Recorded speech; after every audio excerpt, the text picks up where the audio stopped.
Good afternoon. I'm over the Pueblo de Los Angeles National Monument, and this is where Los Angeles is started. These are beginnings of Los Angeles. Los Angeles was founded in 1781. Well, to start off, you're gonna walk on in the oldest plaza in California. Originally, Los Angeles, which was called Nuestra Señora Reina de Los Angeles in the beginning, it was founded next to the LA River, which is also was called back in that day the Porciúncula River. But unfortunately, it was getting flooded by the river, so the town was moved twice in 1815 and 1825 until they moved it to the present time now. The statue that you see here, it's a Felipe Neves statue, and he was the fourth governor of the Californias, meaning he was the governor of the upper and lower California, and today it's California and Baja. And if you walk around here, you're gonna see what you see the kayaks next to it, and then there used to be a plaque here dedicated to the 11 families that came from northern Mexico, especially from Sonora and Sinaloa. The majority of the settlers were mestizos. There were a couple of Spanish people, and that's it. Felipe de Neve asked the Spanish crown, or the King of Spain, who was at the time Carlos III, for permission to settle in this area here.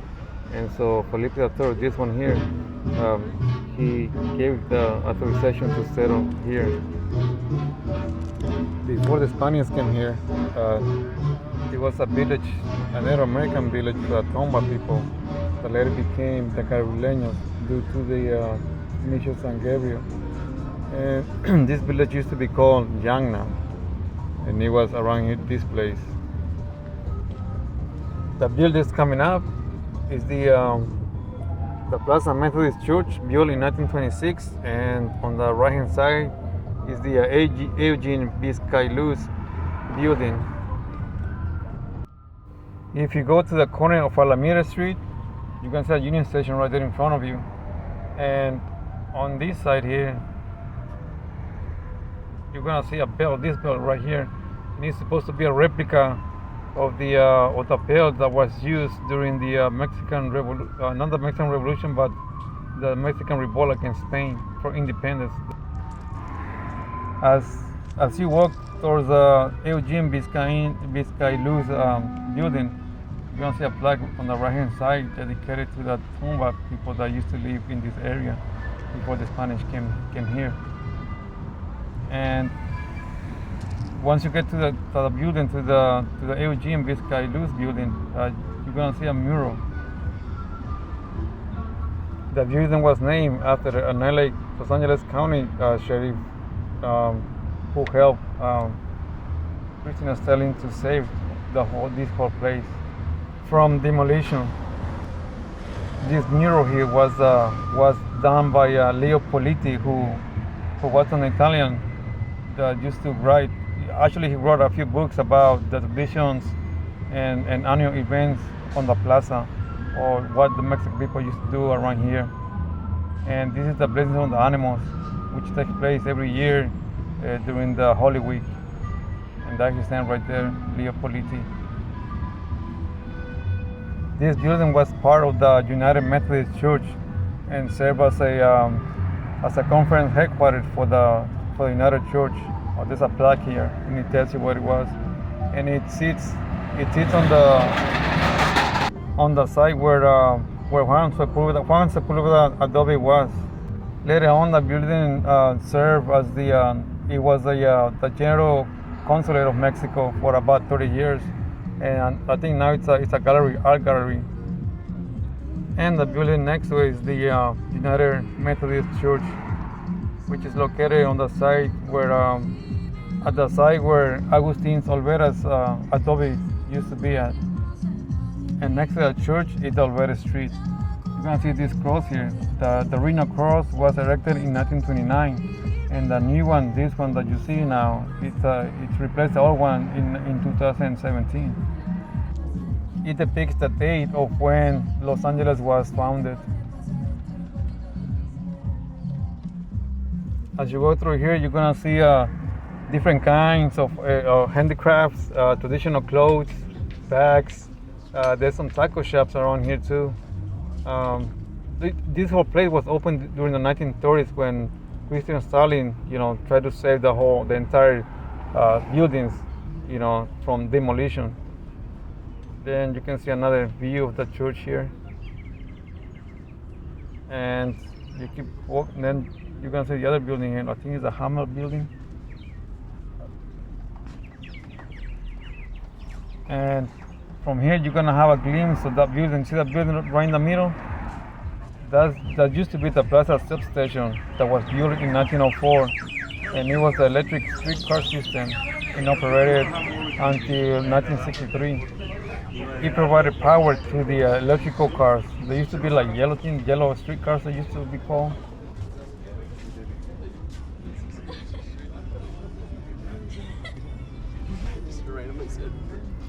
And on the right hand side, you're gonna see the oldest Adobe building or house in the entire LA County. It used to be twice as big. This is like whatever's left from the original building, Adobe house. It was built by Francisco Avila, who owned a rancho called Rancho Las Ciénagas, which now encompasses the whole wheelchair district. He used to own the whole place. He originally came from Sinaloa, Mexico, and okay, we're gonna go. It's free of charge. The first thing that you're gonna see once you enter, you're gonna see the courtyard. This one here, the courtyard just extends all the way to Alameda Street, but this is what remains of it. And then you're gonna have like the kitchen stuff, and you're gonna see how they used to make Adobe bricks back in the days, like this one here.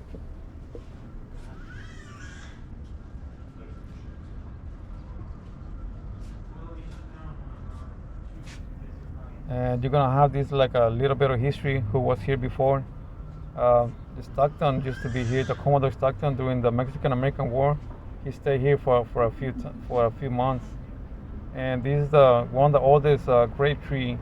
I think it's about 150 years old, and it was part of the grape from San Gabriel Mission in 1771. So it's the same one. Most likely, it was planted when this house was built.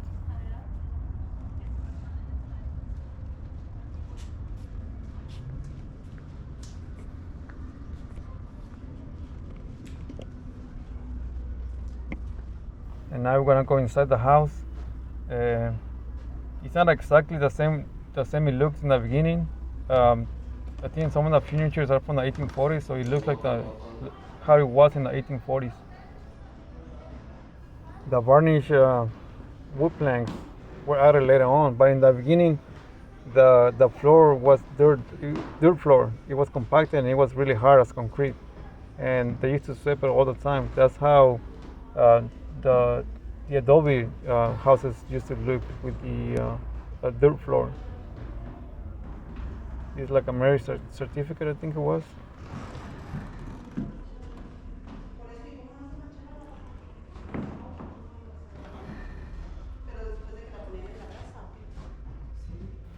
Francisco Avila used to be into the hide business, the cattle business, the cattle industry.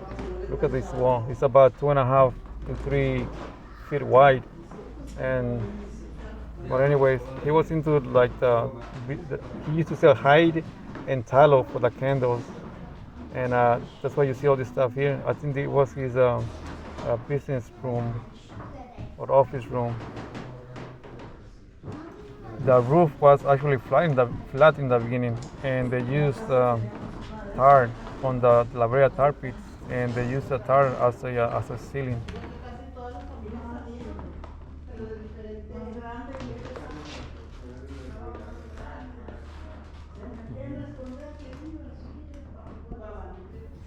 And this is the kitchen, I think. Yeah, I think it's a kitchen. You have a bathtub right there. This is what was typical back in the day, back in the 1800s.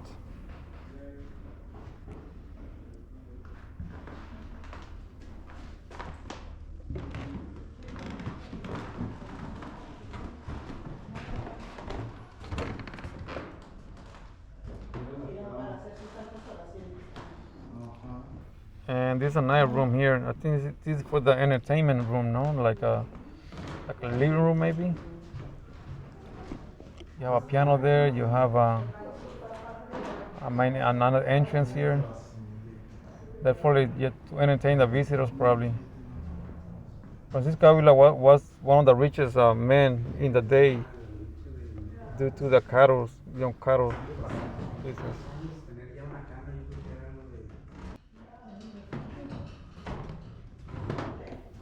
And this is the bedroom here.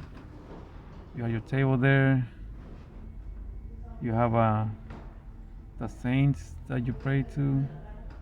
Cross. Usually, Mexican, we have a whole bunch of religious items like crosses or portraits from saints, from the Virgin. And now you have a nice bed too. I don't know why. Whenever I see this kind of beds, I think about horror movies. Like The Exorcist or something like that.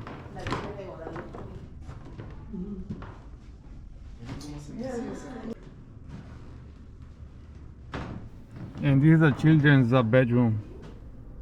It's supposed to be. I don't know about those dolls. They looked terrible, ugly, scary. But it was acceptable back in the day. And then you're gonna exit the building, the Adobe. And you're gonna end up in the courtyard.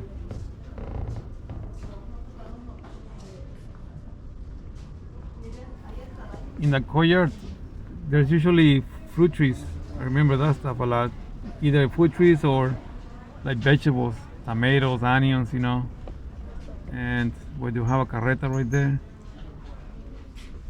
And this section here was dedicated to Christine Sterling. And that's like they found a part of the mother ditch.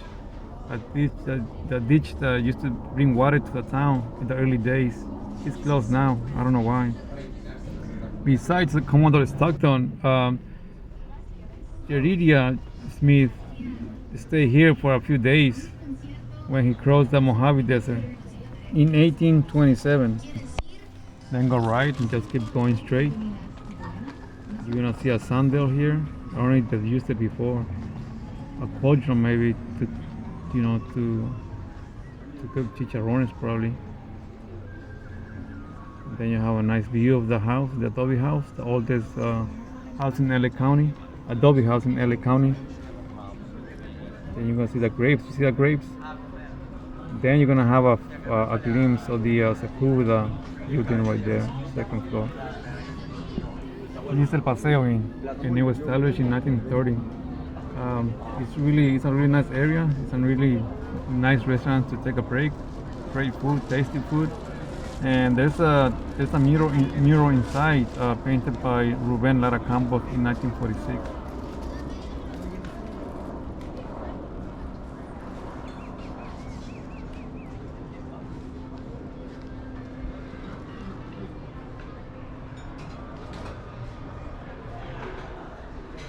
Inside here, there's another restaurant, small ones like a taco shop, and there's churros here, and there's some pictures about Christine Sterling, and there's a Paseo Inn in here. You can barely see some of the part of it, and right in front of us is the Pelanconi house. I'll talk about it, in the next few minutes.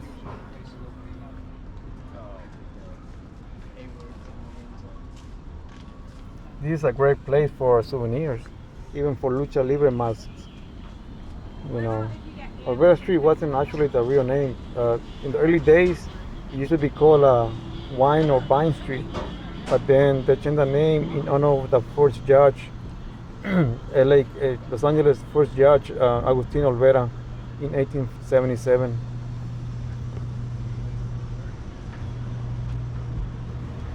There's a couple of taco shops here too. It's really good. It's really nice. Really good prices. Not bad. And here you have Cerrito Lindo. It's been open since 1934. It's pretty famous, kind of famous too. Actually, it is famous, but sometimes there's long lines in this one. And this is Las Anitas restaurant, and it's been open since 1947. All this place was going to be demolished, but thanks to the efforts of Christian Sterling, she was able to save all this place. You know, it took a while. It wasn't really easy to do. Thanks to her, we are able to enjoy this little bit of history of Los Angeles and a little bit of old Mexico here in the United States.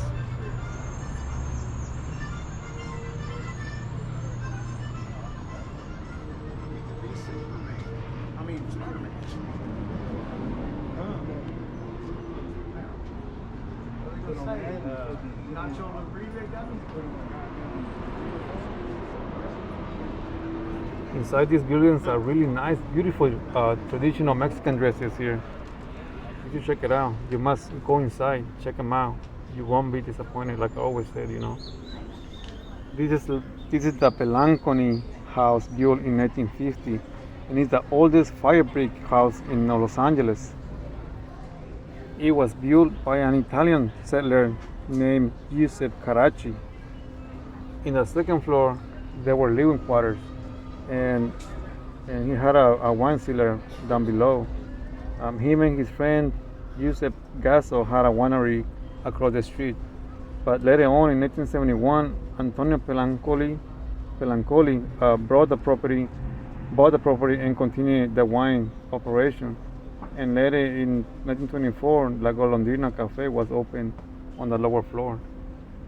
And so the Golondrina is the oldest restaurant in Olvera Street.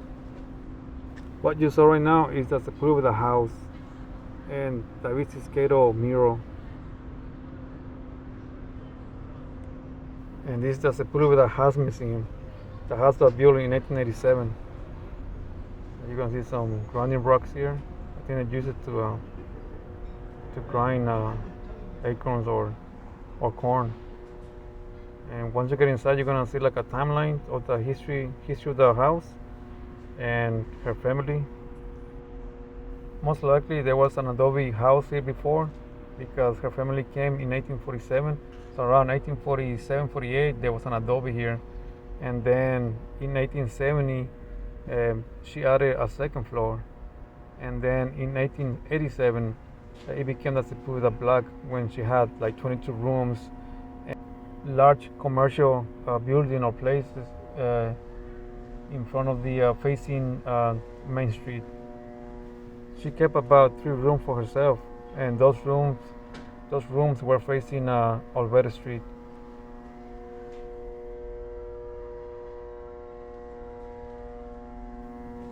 What you notice here, what you notice differently from Avila Adobe is that this one has like technological items such as the stove, and you're gonna see other different things. Let me see what else. The stove, the table, probably utensils, even canned food you're gonna see right now. And here you might catch a glimpse of the second floor right there. And it used to be longer, I don't know what happened.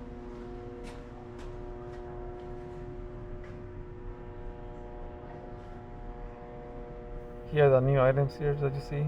I've never seen those before. And here you're gonna have some pictures of the buildings facing Main Street, how it looks today. And I like the ceiling. The ceiling's really high, probably because it was hot, maybe, I don't know. And you're gonna see one of her rooms here on the left hand side.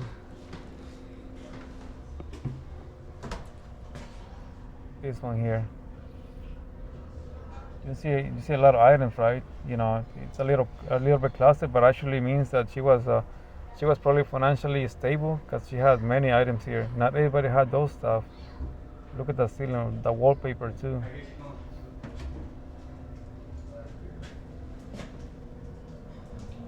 You're gonna see, you know, like always, the statues of Mary, the Virgin Mary, the shining shawl.